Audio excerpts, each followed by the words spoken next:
বাংলাদেশের রাজনীতিতে ফের নতুন আলোচনার জন্ম দিয়েছেন জামায়াতে ইসলামীর আমির ডাক্তার শফিকুর রহমান।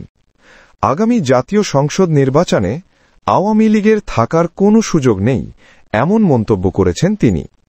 বুধবার ৫ নভেম্বর সকালে সিলেট ওসমানী আন্তর্জাতিক বিমানবন্দরে সাংবাদিকদের সঙ্গে আলাপকালে তিনি এমন মন্তব্য করেন।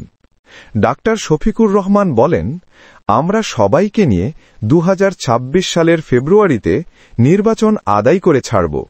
নির্বাচন না হলে নানা ধরনের বিশৃঙ্খলা সৃষ্টি হতে পারে। নির্বাচনী জোট প্রসঙ্গে তিনি আরও বলেন, আমরা জোট করার সিদ্ধান্ত নিইনি, আমরা জোট করব না। অর্থাৎ আগাম নির্বাচনে জামায়াতে ইসলামী কোনো রাজনৈতিক জোটে যাচ্ছে না, তারা এককভাবেই নিজেদের অবস্থান স্পষ্ট করেছে। নির্বাচনে আওয়ামী লীগের অংশগ্রহণ নিয়ে প্রশ্নের জবাবে তিনি বলেন, আগামী নির্বাচনে আওয়ামী লীগের থাকার সুযোগ নেই।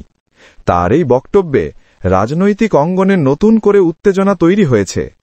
সম্প্রতি বিদেশ সফর শেষে দেশে ফিরে জামায়াতের এই শীর্ষ নেতা বলেন, বিদেশে প্রবাসী বাংলাদেশিদের সঙ্গে সাক্ষাৎ হয়েছে, তাদের উষ্ণতা ও ভালোবাসায় তিনি আপ্লুত। তার ভাষায়, প্রবাসীরা জাতি নির্মাণে অবদান রাখতে চান, কিন্তু আমরা নিজেরাই তাদের যথাযথ সম্মান দিতে পারিনি। জামায়াতে ইসলামীর আমির হিসেবে এটি তার তৃতীয় মেয়াদ। দলীয় সর্বোচ্চ পদে পুনর্নির্বাচিত হওয়ার পর এটাই তার প্রথম সিলেট সফর। বিমানবন্দর থেকে তিনি জেলা ও মহানগর জামায়াত আয়োজিত পৃথক সাংগঠনিক কর্মসূচিতে অংশ নিচ্ছেন বলেও জানা গেছে।